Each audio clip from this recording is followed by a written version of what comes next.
Good evening, ladies and gentlemen. It gives me so much pleasure to welcome all of you on behalf of India Habitat Center and Professor Benoy K Behl. Today's talk is the 50th in his monthly series, Glimpses of Culture. The corpus of surviving Indian art is enormous. It covers 5,000 years of living history. This treasure is spread about 3,000 kilometers from east to west and more than 3,000 kilometers from north to south. Therefore, it has been a daunting task for art historians to see the art of India in its perspective. Usually, fragments of this history have been looked at and studied in comparative isolation. That is where the single-handed widespread documentation of Indian art by Professor Behl is invaluable. Through his vision and analysis, we are able to see each section of this great treasure in its wide perspective. We are also able to trace the developments of this artistic tradition over the centuries, as well as to see its deep links with philosophic heritage. He is the person who, for the first time, photographed the 5th century Buddhist paintings of Ajanta in their true colors and details.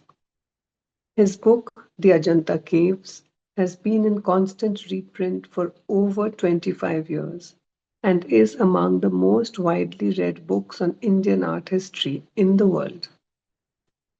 His recent book on the art of India, in two beautiful volumes, is already in its third print run. Today's film, 5,000 Years of Sculpture Part 2, presents an unprecedented wide coverage of Indian sculpture and takes us on a fascinating journey through magnificent temples. Ladies and gentlemen, Professor Behl will speak to us about the film. Thank you for your attention, and over to him now.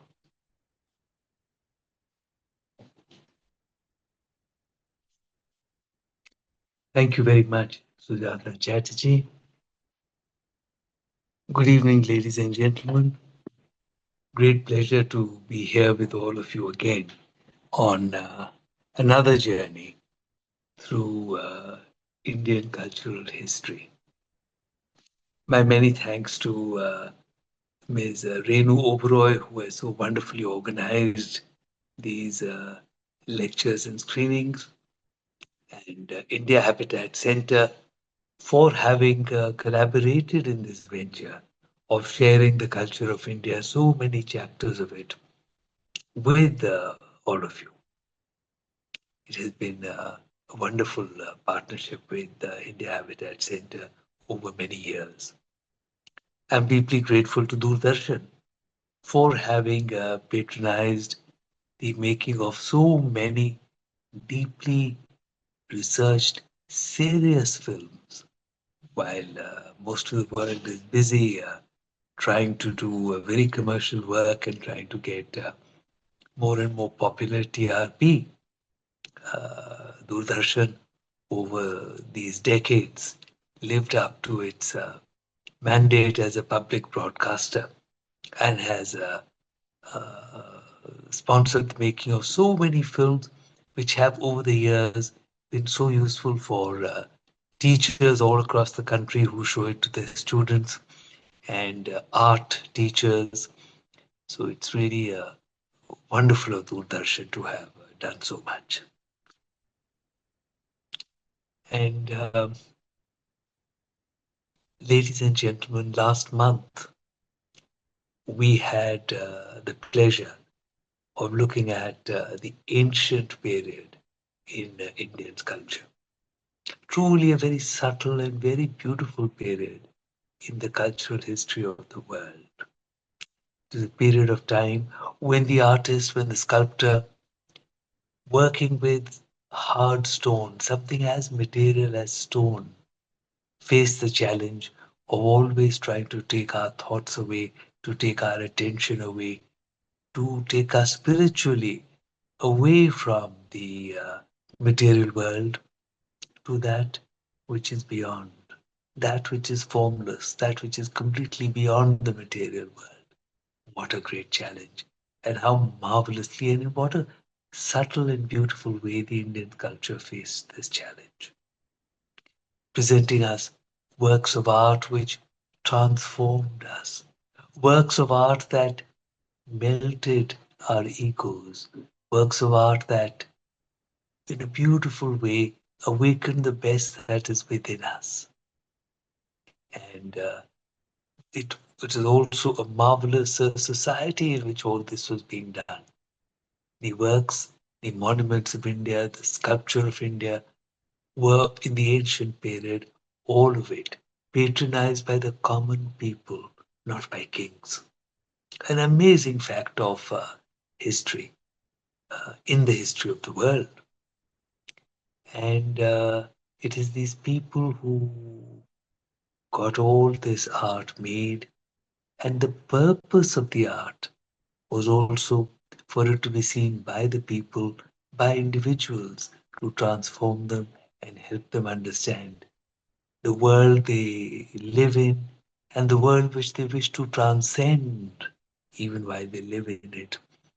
And it was a great contract between the guilds of artists and society that all this great art was made by the people. The temples were small.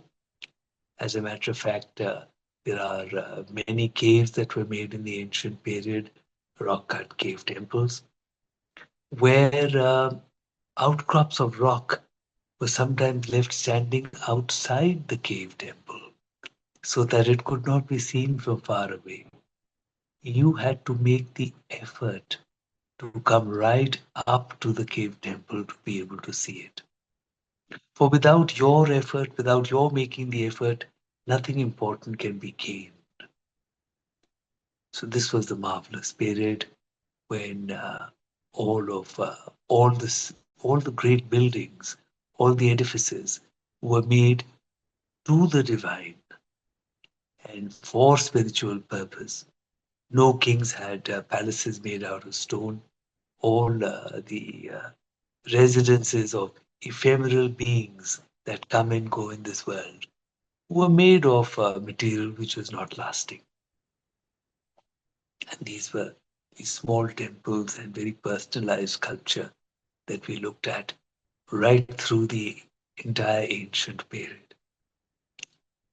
Now, in the last film, we had come up to a point where in the 7th century, beginning with the Pallavas of Tamil Nadu, temples began to be patronized for the first time by kings. We saw this happening, and this is going to transform the later making of art in the country. We also saw from the 6th century onwards, the Brahad figures began to be made. The Buddhas and Shiva made colossal to portray the grandeur of the spirit within us. So that is a point till where we had come in the last film. And we go into the period after that in today's film, where huge edifices are going to be made over the centuries, where instead of the small structures of the ancient past, we're now going to have grand temples that will tower above us, temples which will eventually be seen from a long distance, temples that will portray as much the grandeur of the king who is responsible for the making of them. For if you remember from the 7th century onwards, kings had come into directly patronizing the making of temples. Very vast structures will be made. Very great, great achievements of technical and artistic skill. As a matter of fact, by the 8th century, the great Kailash Natha temple at Ellora was constructed. Where was not constructed, I'm so sorry, was excavated, where a huge hillside was sculpted. Inside and out were made uh, multi-storied structures. And these structures had pillars and shrines and antechambers, and all of it made out of this solid living rock. Well more than 200,000 tons of rock would have been excavated and taken out of that hill to create the great Cave 16, the Kailashnath temple.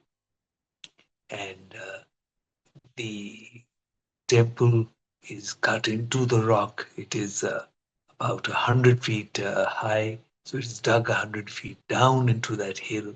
It is 164 feet in length and 108 feet wide. An absolutely colossal feat, the kind which I don't think has ever been replicated, either in the time before that or in the time after that in the entire world, where such a feat was formed right out of the living rock and made not only grand and huge and a great technical achievement, but also with beautiful art on every inch of it. Such is the marvel of the Kailashnath temple.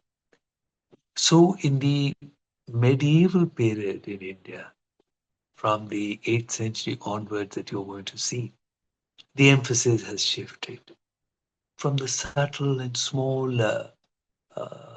temples and sculptures to things on a much bigger scale, where the grandeur of the Lord is what is portrayed beautifully and repeatedly, where instead of quiet little sanctuaries where we would go and lose ourselves in contemplation of the divine, where we would awaken the best within us in response to the tenderness of the sculpture, the grace of the sculpture.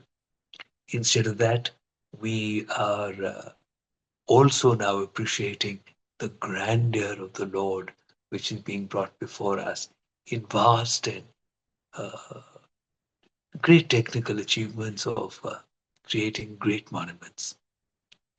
So there is something which is lost and something which is gained. And that is what we are going to look at. So, ladies and gentlemen, it is a great pleasure for me to present before you part two of 5,000 years of sculpture. With my thanks again to Sujata, who makes it possible for me all that I am able to do. And Sunil, I would request you to please screen the film. Thank you so much.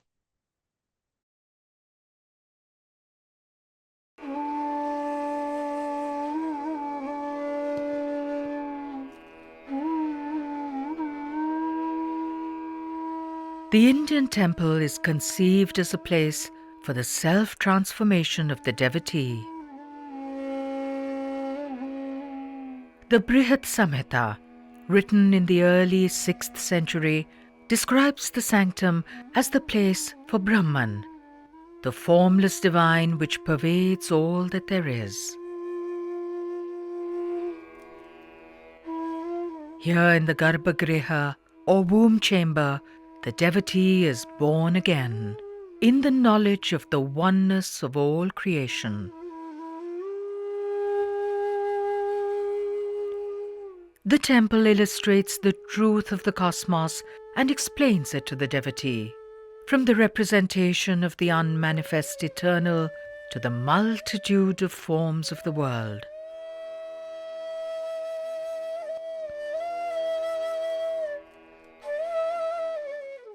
The central buttresses of the walls of the temple hold the images which represent an aspect of the deity in the sanctum. They make the deity who is deep inside visible on the outside. It is through these that the formless eternal is given a personality and made more approachable for the devotee. A mythical family is created, much like a human one. The temple walls abound in images of the abundance and fruitfulness of nature. This is the world of forms, the manifestation in numberless parts of the eternal truth of the garbha-griha. Nagas, divine serpent kings, embody the protective forces and harmony of the world. Leogryphs rear upon the walls, awakening the courage within us to face the inner truth. Continuing the tradition of yakshis of ancient times are celestial apsaras and languorous kanyas, beautiful women.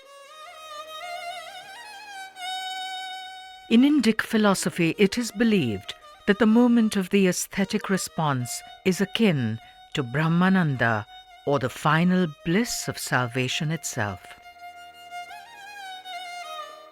Our appreciation of beauty is a glimpse of the grace which underlies the world, the essence of divinity which is in all.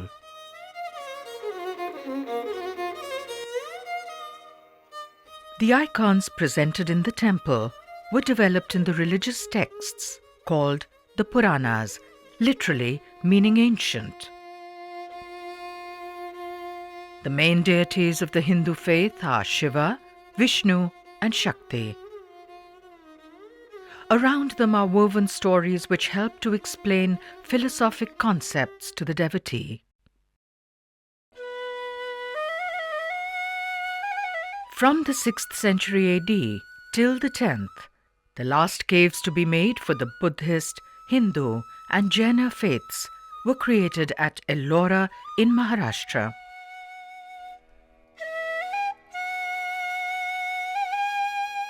The grand climax of rock-cut architecture in India is in the 8th century Cave 16, the Kailashanatha temple.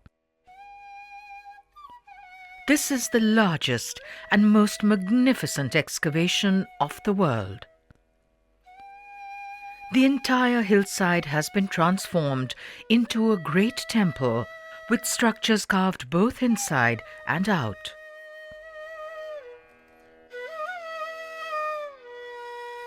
At Shravanabelagola in Karnataka, in 983, a colossal statue of Bahubali, also known as Gomteshwara, was made. This is about 60 feet high and is the largest freestanding monolithic sculpture of the world. The early art of the Jainas was similar to that of the Buddhists. By now, the Jaina style had developed in a different direction. The depictions appear formal and stylized. They convey a spirit of extreme detachment from the material and sensual world.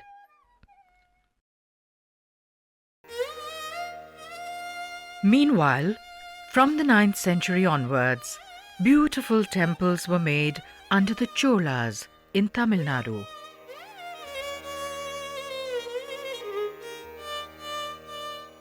The early Chola temples were not very large. The purpose was not to inspire awe through size and grandeur. It was to take us to the world of gentleness which can be found within us.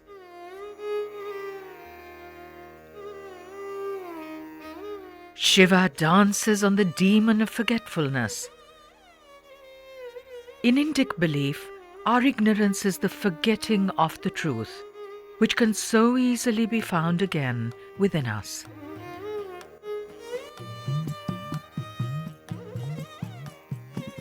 In the year 10,010, Rajaraja Chola completed the tallest and largest temple which had been made in India.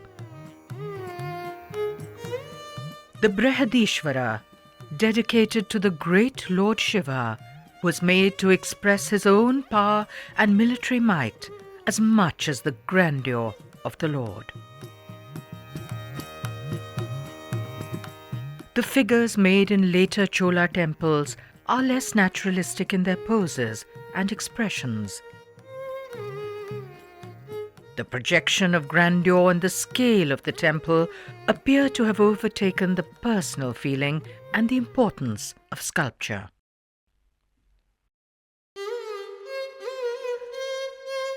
There also developed a great tradition of Utsava Murtis, or festival images cast in bronze. The deity in many manifestations of human form comes out to the streets of the town and becomes approachable to all. The most magnificent image in the bronzes is the Nataraja, Shiva in his cosmic dance. In this dance, he creates and destroys the world. The richness of symbolic meaning in the Nataraja image makes it one of the greatest icons created by man.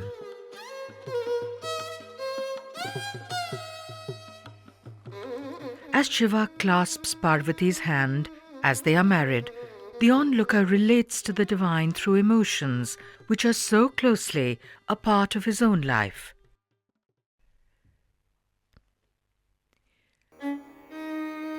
In the land of Magadha, in the eastern plains of India, where the Buddha had preached, great centers of Buddhist study came up in the first millennium AD.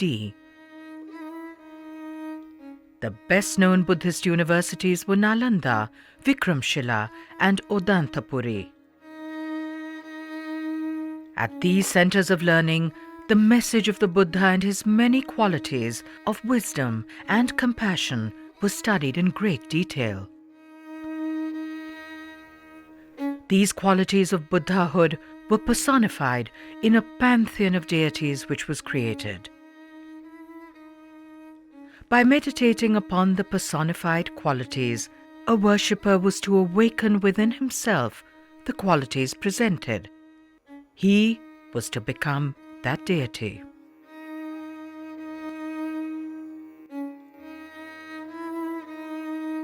The earliest sculptures found at Nalanda date from the 6th and 7th centuries.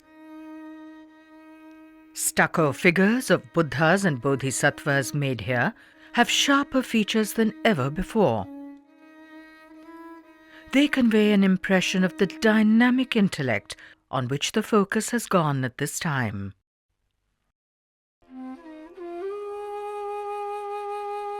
In the high Himalayan mountains is the verdant valley of Kashmir. Here in the 10th century, Abhinavagupta had taken the Indian philosophy of aesthetics to rare heights of development.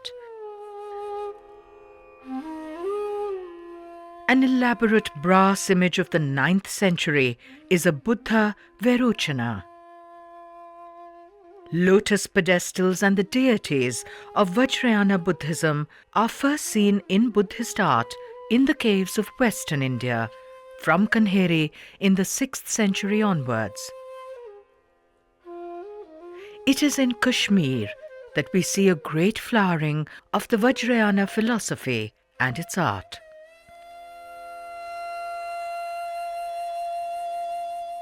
In the meantime, in the 8th century, in the Himalayan foothills, a high ridge of sandstone was carved into a magnificent temple complex at Masroor.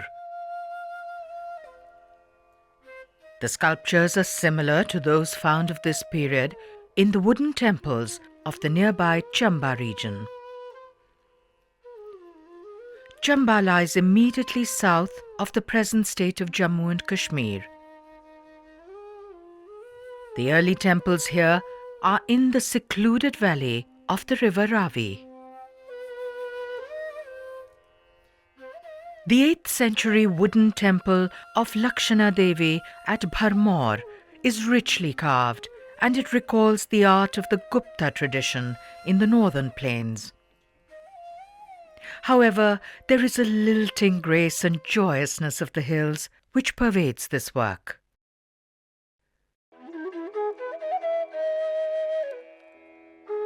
The trans-Himalayan lands of Spiti, Kinnaur and Ladakh are a magical place. The The tallest mountains of the world stand guard here. In the beginning of the second millennium, Kashmiri artists were brought here to create a chain of monasteries and Buddhist temples. These were to lay the foundations of a lasting tradition of Buddhist art in the Trans-Himalayas. The Tabo monastery has clay sculptures of the 11th century. The assembly hall is an architectural mandala or graded path towards enlightenment. Mahavirochana represents supreme enlightenment.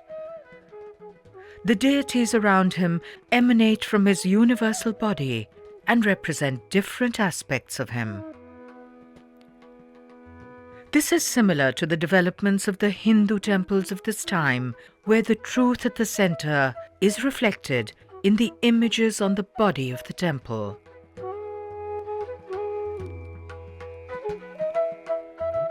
The Ser Khang or Golden Temple at Lahalung is one of the most beautiful creations of the entire Trans-Himalayas. The walls have been transformed into a heavenly realm.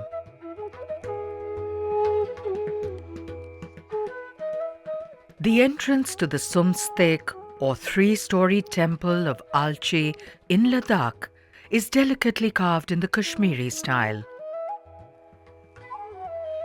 A special feature of the temples of Ladakh of this period are colossal clay figures of bodhisattvas which stand 2 stories high.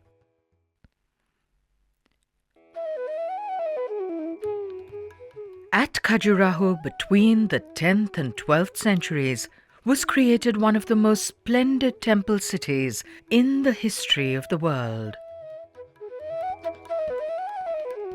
The temples here are made in the North Indian or Nagara style.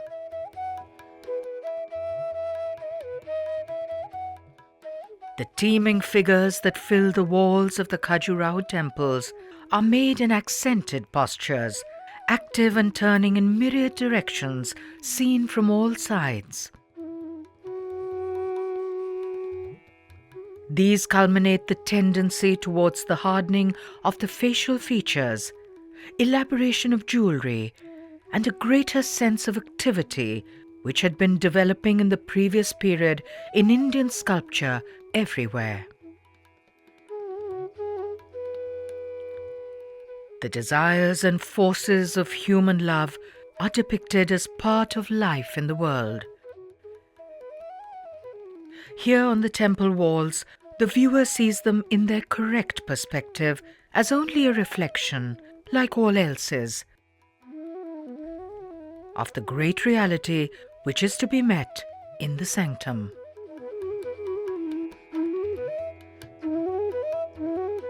There is a profusion of Hindu deities which are made in the Jaina temples here. There are no barriers which separate the deities of the different streams of belief, all of which flow towards the same truth.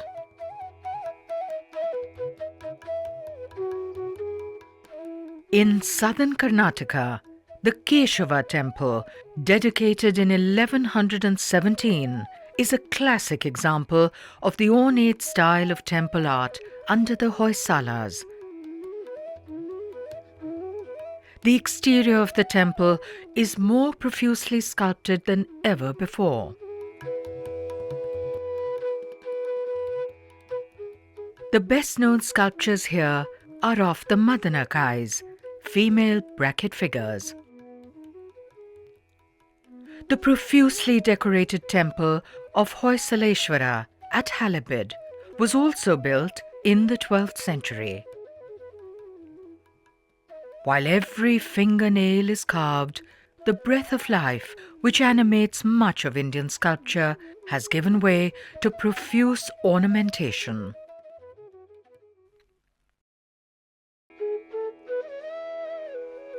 In the meantime, further northeast, the land of present-day Orissa witnessed prolific temple building from the 7th century onwards.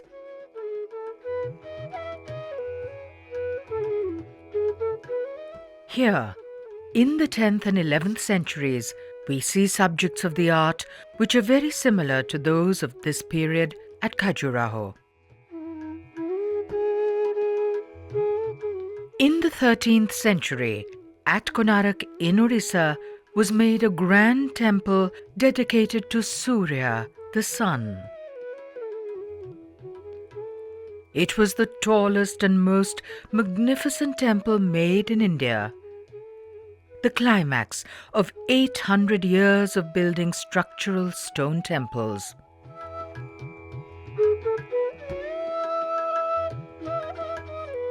The temple tower and the hall were conceived as a giant chariot of the sun. 24 large wheels, 12 on each side, representing the 12 months of the year, were made for the ratha or chariot. 7 horses pull it forward at a spirited gallop. The Sun Temple at Konark represents the high point of monumentality and splendor in the tradition of temple building.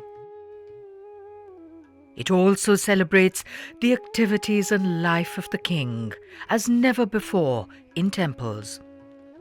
Niches in the sanctum and in the hall were originally filled with many images of the king. The beginning of the 14th century saw considerable political disruption and repeated attacks of the Khalji and Tughlaq dynasties from the north. Out of the chaos rose a new and powerful kingdom named Vijayanagara, or City of Victory. In the 16th century, its capital at Hampi was described by Portuguese visitors to be like a second paradise, with no equal in the world then. In the palace complex is a massive stone basement, which is what remains of a large structure called the Mahanaumi Dibba. In reliefs made on the side of the Dibba, the king's great armies are shown, and so are hunters and dancers.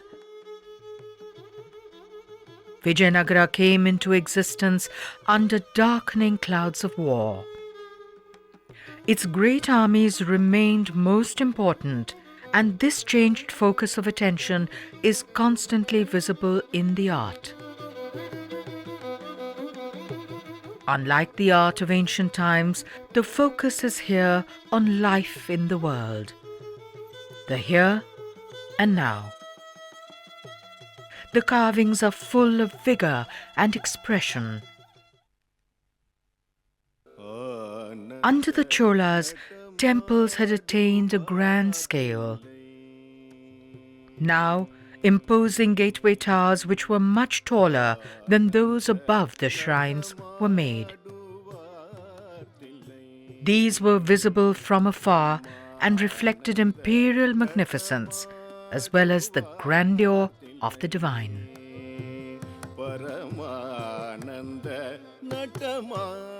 The tendency towards a large scale and grandeur was carried further under the Nayakars. From the 16th century onwards, vast temples were made, some of them the size of small townships, such as the Vishnu temple at Srirangam.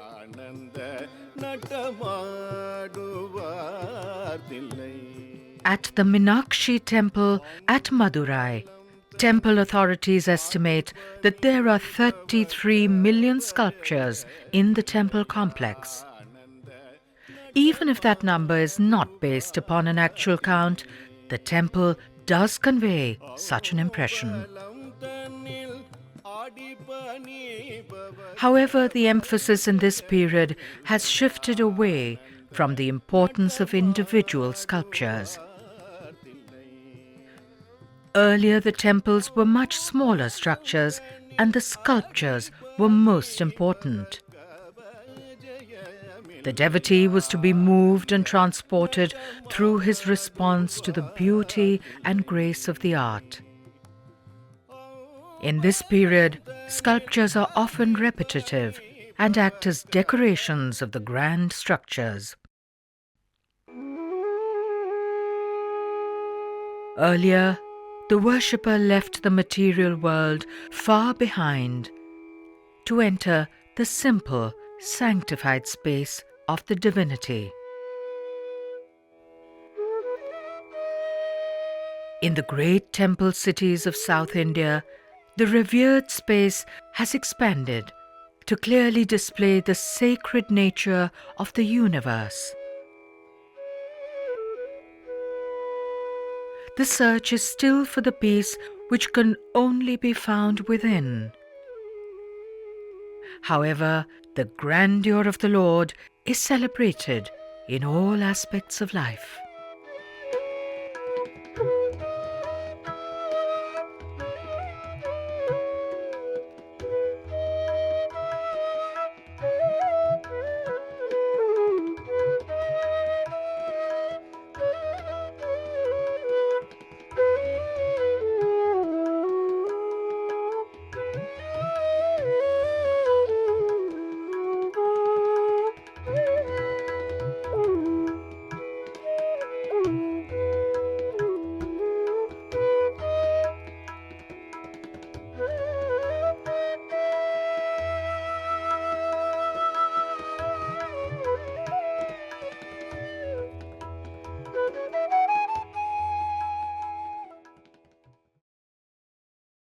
What a marvelous journey of Indian art.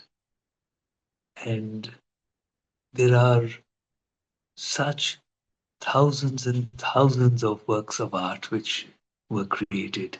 There's so much sculpture abounding on the walls of so many temples everywhere. The preoccupation of the land is with what is beyond. There is much success in the material world. India was always known in the ancient and medieval periods to be extremely successful, very, very prosperous, a very wealthy land. But the focus is beyond all that material wealth, all those wonderful textiles that flooded the markets of the world, where Rome used to complain of their coffers being emptied for buying too many fine textiles from India. The focus is beyond all this. The focus is on that which is beyond, that which is beyond the material world that we see. And the journey of art has taken us from stupas and lingas initially, where we came to meditate, to draw our attention away from the innumerable forms of the world around us, to meditate on that which is practically formless and does not distract us, and hope one day to gain knowledge of the formless eternal, the nirguna, the arupa, the nirakaar. And from there we saw how deities were created in Indian art, deities which help to bring us into our field of devotion with a much more personalized spirit, with our emotions, deities which were there were stories created around the deities. There were families of the deities, much like our own families. And therefore, we were able to relate to them instead of only trying to gain knowledge of the very abstract concept of the nirguna. We were able to involve our emotions and minds with that which was more familiar to us. The deities were a major help to the devotee in that. And beyond a point, the grandeur of the deity also began to be brought in front of us. Personalized small deities were created as utsav images, where in the spirit of bhakti, the very personalized love of the Lord, where we would lose ourselves in affection, in joy and affection, in caring and warmth, where the deities would be like dear ones, beloved ones to us, and we would be transported. The idea is always to be transported. The idea is always to leave the material concerns behind, to be transported into a world of grace. And from there onwards, we saw there was vast temples which were created, which announced the glory of the Lord and of the King who was behind the creation of those temples. Far and wide, from a long distance, you could see the temple. And the entire city eventually was recognized to be a divine area. So, from the sanctum to the walls of the temple and beyond the outer walls of the temple, the entire city, all that there is, after all, is divine. And there is so much variation in the thought processes, there is so much variation in the artistic presentations, and yet the focus is the same, to find the peace that can only be found within. I would be very happy to address questions if you have them, and you could please put them in the chat box, and Sujata will read them out. Thank you very much. While you do that, while we wait for the questions to come up, I'd like to announce our next film next month. That would be on a Saturday once again at 6 p.m., 13th December. And the film this time is called The Path of Compassion, film one of the Story of Buddhism series. This film takes us back to the life of Gautama Buddha and to India at that time. So please mark it in your calendars. We'd love for all of you to be with us. That's 13th December, Saturday, 6 p.m. Thank you. There's a comment from Godan saying about the Shiva temple in Ellora. The temple was excavated from top in about 130 years with no picture or plan for the sculptors to go by, I was told. That is about 5 generations of artists. Yes, thank you, Godan. It is amazing. The guilds worked in such great cohesion and with such great dedication. It's amazing to see what devotion can do. And there is something to be learned in today's world, where we do things for the purpose of profit and with the manner of doing them as soon as we can. There was an attitude of doing everything to perfection. As I have pointed out always in the paintings of Ajanta, there is this painting which depicts tiny ants climbing up a tree. Now, if you go to Ajanta, I don't think you will see them there. But the point, and the artist would have known that. But the point is, whether you saw them or not, the artist wishes to depict the entire world. So the artist wishes to depict them. He makes them with devotion. That is the depth of the dedication with which he works. It is not important whether he gets praise for that or not. It is something absolutely remarkable, and that is what is behind the greatness of this art that you see. Thank you, Goda. There's a question by Anup Mathur. How was the vision of the sculptor or the artist conveyed through 130 years? Yes, thank you. The vision was, in fact, conveyed through many centuries. It is a handing down of knowledge from the generations who worked in the guilds. And it is quite remarkable to see that when there is a development in the style of presentation near Kanyakumari, at Kalagumalai near Kanyakumari, the southern tip of India, the same is visible at practically the same time in Kashmir and in the Trans Himalayas in Ladakh. So it's quite wonderful to see how knowledge was very widespread And this would have been through sutras and through the importance which was given to knowledge. Knowledge was considered sacred, as it should be. And this is again something that we should learn from. So it was possible to pass on knowledge through scores of years. Thank you. Godan, I thought oral tradition, which I have heard the artists or carpenters and architects still goes on in Kerala. Yes, Godan, I have also seen the sculptors in Tamil Nadu when they are in a traditional way, when they make bronzes, they're still doing it from the oral tradition. So that is ongoing, and that has been so for a very long time. In fact, it's important to realize that Indian art is not created from looking at models and by trying to copy optical reality as we see it. It is made from mnemonic verses and the understanding of depiction as contained in those oral traditions, and it is carried on through so many centuries and over such a vast area of time. And certainly, Kerala is, as you point out, one of the places that carries on these traditions extremely well. Thank you. Rajeshri Achyutan, were all the temples in Khajuraho built around the 12th century? Can you throw some light on sculptures of dancers and yakshinis of Khajuraho?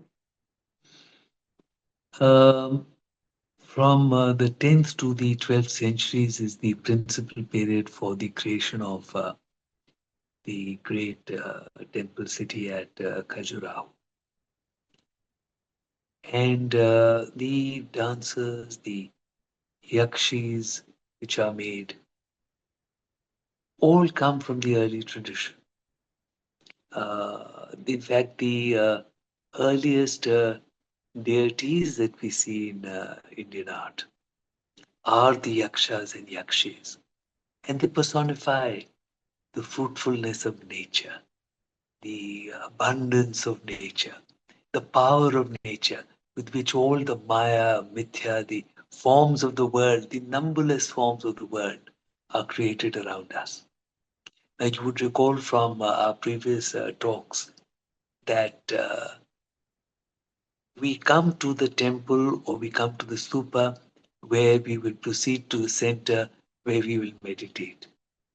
But when we come there, we are first met on the temple walls or on the stupa railings by all the innumerable forms of the world, the numberless forms of the world, everything that we see around us, even mythical creatures. And we see all this and recognize all this and recognize that we wish to leave all this behind.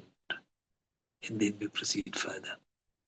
So these dancers, these yakshis, are seen to be a part of this budding, this effervescence of the natural world, which we are going to leave behind. And at the same time, there is the philosophy of aesthetics, which believes that our view of beauty, which believes that when we respond to something beautiful, it is a response which is akin to Brahmanand itself. For in that moment, the veils of illusion of Maya or Mithya are lifted, and we are seeing the truth which underlies all of creation. So it is this grace which is awakened within us by a view of beauty, and therefore beauty is presented, as you point out, at Khajuraho and elsewhere all the time. And simultaneously, the yakshas and yakshis are presenting always that abundance of nature. Um and the manner of presentation does change over centuries. If you see them at Karli, in the Buddhist cave of Karli of the first, second century, you find the Mithuna, that is the Yaksha and Yakshi, standing together. You will find them absolutely marvelous, while they are made so fulsome and representing that bursting power, that bursting fertility of nature. On their faces, there is dignity and complete serenity. And just their being together is enough to symbolize the completeness of the natural order. Just their standing together is enough to signify the Mithuna, the coming together of the male and the female principle there. Over the centuries, this becomes more explicit. So by the time you come to Khajuraho, the expression has become more explicit, but the theme is exactly the same. Thank you. Mani, thanks, Benoy Sujata. You vividly brought out the oneness between the joyous abandon of the sculpture in the outer shrines and the quiet stillness, simplicity of the sanctum sanctorum. Would it be right to say that it is this quiet stillness that endures from the ancient times? Yes, Mani, indeed, it is this quiet stillness which is the essence of all this art and all this philosophy. And it is this which endures from ancient time. It is this which is the most valuable part of Indian heritage. And I would like to say that there are other cultures that have presented grand images and grand monuments and large scale monuments. But what makes Indian heritage stand apart? What makes Indian heritage sometimes seem even more remarkable and even more subtle and beautiful sometimes is this sense of stillness. It is this look within. It is the finding of peace within ourselves. It is a finding of joy within ourselves, which gives this very special quality to Indian art heritage. Thank you, Mani. There's a comment from Niluba Roy Chaudhary. I am truly awestruck by the magnificence of the sculptures across the temples in this land. They truly evoke the glory of the infinite which stems from within. Benoy, thank you for guiding us through these great wonders and providing the perspective required to truly appreciate their grandeur and magnificence. Yulova, thank you very much for the generosity of your appreciation. Indeed, it is a great pleasure for me to be able to bring these images before you, and I'm very happy that I get to that. Thank you so much. Anup Mathur, Benoy ji, thank you. Can you comment on the large Vishnu sculpture and many other sculptures that were found in Cambodia?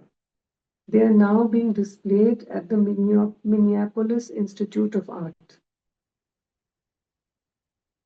Well, I have not been to the Minneapolis Institute of Art, so I do not know exactly which ones we are talking about. But there is a tradition of large Vishnu presentations, and these are in keeping with the presentation of Brahad figures, which began in the Indian tradition. And of course, Cambodia is a place which has uh, brought before us some of the finest examples of Hindu art and Hindu temples. So Cambodia is remarkable that way. Thank you. That seems to be it. Don't think there are any more questions. Thank you all very much. It was a great pleasure, and my gratitude to India Habitat Center for these occasions. And thank you, Sunil, for another absolutely excellent screening. Thank you all.